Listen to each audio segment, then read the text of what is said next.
میں داخل ہونے والے ہیں، میں یہ مناسب سمجھتا ہوں کہ تم ہوشیار ہو جاؤ تاکہ تم کو کوئی نقصان نہ پہنچے۔ یہ خبر ایک چٹھی میں لکھا اور ایک عورت کے حوالے کر دیا۔ وہ عورت یہ خبر کی چٹھی اپنے جو ہے سر میں بالوں میں چھپائی ہوئی مکہ کی طرف نکل گئی۔ غور کریں واقعہ کتنا بڑا ہے، واقعہ کتنا سنگین واقعہ ہے۔ یہ خبر کسی کو معلوم نہیں، لیکن یہ خبر مشرکین تک حضرت حاتم تک پہنچانے کی کوشش کر دی۔ اللہ کے نبی صلی اللہ علیہ وسلم کو اللہ تبارک و تعالیٰ نے بدر وحی باخبر کر دیا۔ اللہ کے نبی صلی اللہ علیہ وسلم فوراً 3 صحابہ کو بلائے، جن میں حضرت مقداد تھے، حضرت زبیر تھے اور حضرت علی تھے۔ کہا کہ دیکھو تم تینوں تیز تیز فلاں مقام پر جاؤ، اس مقام کا نام مقام خاک، وہاں جاؤ، وہاں ایک عورت رہے گی، اس عورت کے سر میں، اس عورت کے پاس ایک خبر گیری ہے، وہ اٹھا کر جاؤ، وہ مکے والوں تک پہنچے گے۔ صحابہ گئے، اس عورت کو مقام خاک پر پا لیا، اس عورت سے کہا کہ چلو تمہارے پاس جو بھی خبر ہے وہ خبر دے دو۔ عورت نے کہا کہ بھائی میرے پاس کوئی خبر نہیں، کوئی خبر نہیں ہے۔ حضرت علی نے اس کو ڈرایا، حضرت علی نے اس کو ڈرایا، مگر وہ ڈری نہیں۔ کہا کہ دیکھو سیدھے سیدھے خبر دے دو ورنہ ذلیل کیے جاؤ گے۔ ذلت کی بات سننا ہی تھا، ہیبت کے مارے اپنے سر میں ہاتھ ڈالی اور وہ چٹھی نکال کر دے دی، وہ چٹھی نکال کر دے دی۔ میرے بھائی یہ بڑا سنگین نوعیت کا واقعہ تھا، بڑی سنگین نوعیت کا واقعہ۔ اور صحابہ کی امانت داری کیا ہے؟ نبی نے کیا حکم دیا تھا؟ اس عورت کا جانا، وہ خبر لینا اور واپس آنا۔ اللہ اکبر۔ آج اگر میں ایک چٹھی آپ کو دوں تو فلاں صاحب تک پہنچاؤ تو رستہ تمام ہم پڑھتے جائیں۔ صحابہ کی ایمانداری، وہ چٹھی یوں ہی لیا جیسے چٹھی تھی ویسے ہی نبی کے پاس لائے۔ کہا کہ یا رسول اللہ یہ چٹھی خبر مل گئی۔ اللہ اکبر۔ یہ تینوں میں سے راستے میں کسی نے چٹھی کا راز کیا ہے وہ پڑھنے کی بھی کوشش نہیں کیا۔ یہ ہے امانت، یہ ہے امانت، یہ ہے اللہ کے نبی صلی اللہ علیہ وسلم کی فرمانبرداری۔ چٹھی نبی صلی اللہ علیہ وسلم نے کھولا، کھول کر پڑھے۔ جیسے ہی پڑھنا تھا اللہ کے نبی نے کہا کہ اے حاتم تم نے کیا کر دیا یہ کام، کیوں کیا یہ کام؟ حضرت حاتم نے کہا، اب دیکھیں حضرت حاتم صفائی دیتے ہیں، یا رسول اللہ صلی اللہ علیہ وسلم میں نے یہ جرم کیا ہے، یہ جرم پر کوئی بھی حکم لگانے سے پہلے میری تھوڑی سی بات آپ سن لیں۔ بات یہ ہے کہ مکہ میں کچھ میرے رشتہ دار رہتے ہیں جنہوں نے ایمان لایا اور کچھ کمزور مومن بھی ہیں۔ میں یہ نہیں چاہتا تھا کہ ہماری اس پیش قدمی کا اثر ان پر کچھ ہو تاکہ وہ محفوظ ہو۔ میں اپنے بھائیوں کی حفاظت کے لیے یہ خبر گیری میں نے کر دیا۔ میں نے اتنا ہی کیا، نہ آپ میرے ایمان میں شک کریں، نہ حکم لگانے میں جلدی کریں۔ حضرت عمر کے ہاتھ چٹھی لگی، حضرت عمر نے پڑھا، پڑھ کر کہنے لگے یا رسول اللہ اس کو بخشے نہیں، مجھے اجازت دے، اس حاتم کی گردن کو میں نکال لوں گا، حاتم کو قتل کر دوں گا۔ اور کہیے میرے بھائی کتنی سنگین نوعیت کا جرم تھا اور صحابہ کے جذبات کیا تھے۔ ویسے وقت میں اللہ کے نبی نے اخوت اور مٹھاس کا پیغام کیسے دیا، حلاوت اور محبت کا پیغام کیسے دیا۔ کہا کہ اے عمر صبر کرو، اے عمر صبر کرو، کیا تمہیں معلوم نہیں حاتم بن ابی بلتع ایک بدری صحابی ہے، ایک بدری صحابی ہے اور انہوں نے جنگ بدر میں شرکت کی۔ کیا تمہیں معلوم نہیں اللہ تبارک و تعالیٰ نے جنگ بدر میں شریک ہونے والوں کے تعلق سے کیا حکم نازل فرمایا؟ کہا اعملوا ما شئتم فقط وجبت لکم الجنہ۔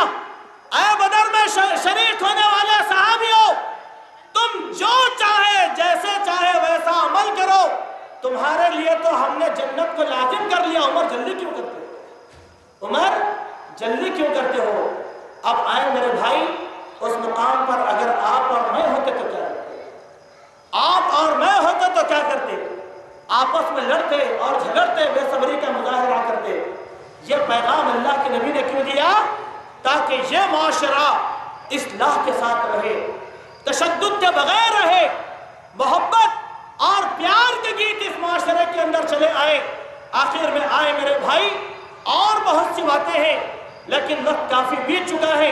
میں آخر میں 2 حدیثیں آپ کو سنا دوں گا جو پھر اس بیان کا انشاءاللہ خلاصہ ہو جائے گا کہ اللہ کے نبی صلی اللہ علیہ وسلم نے ہم سب کو کہا کہ آپس میں ہم محبت کے ساتھ رہیں۔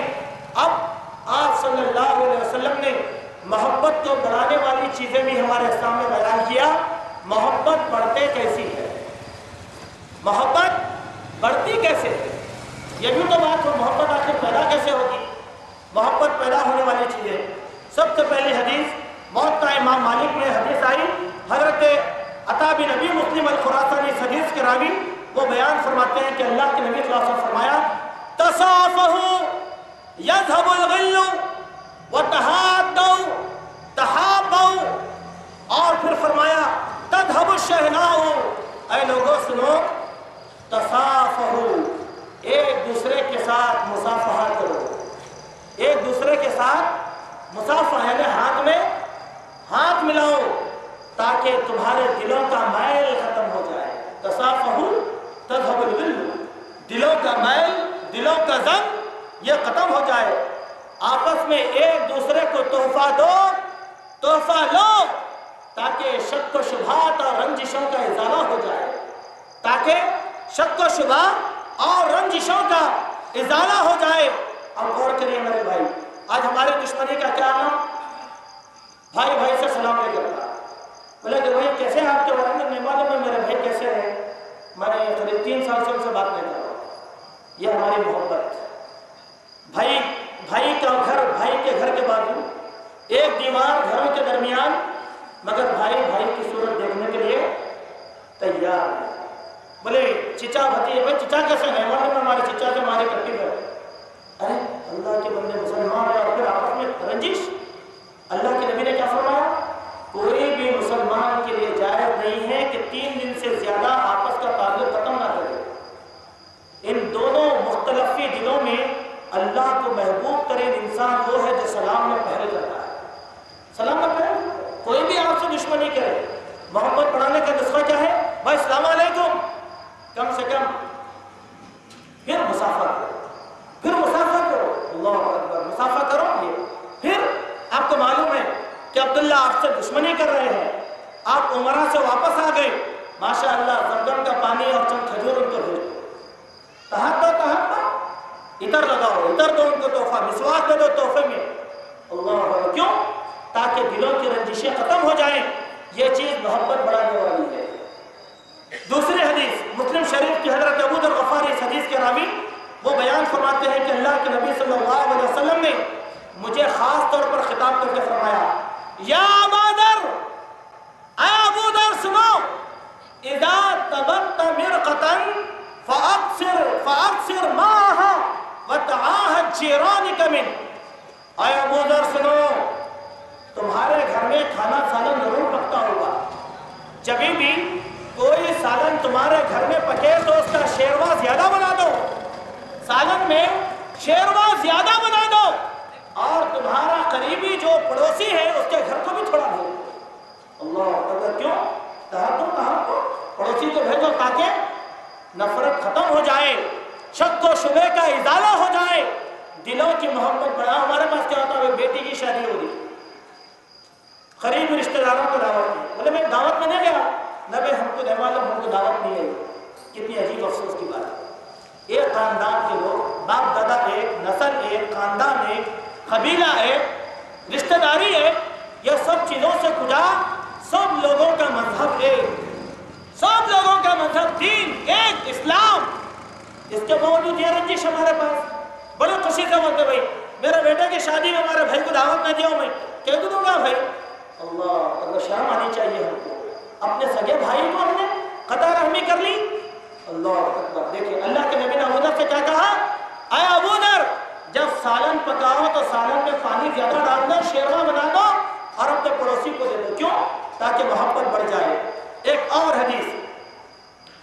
حدیث میں جو ترمذی شریف کی حدیث اللہ کے نبی صلی اللہ علیہ وسلم عورتوں کے بارے میں بیان کرتے ہیں.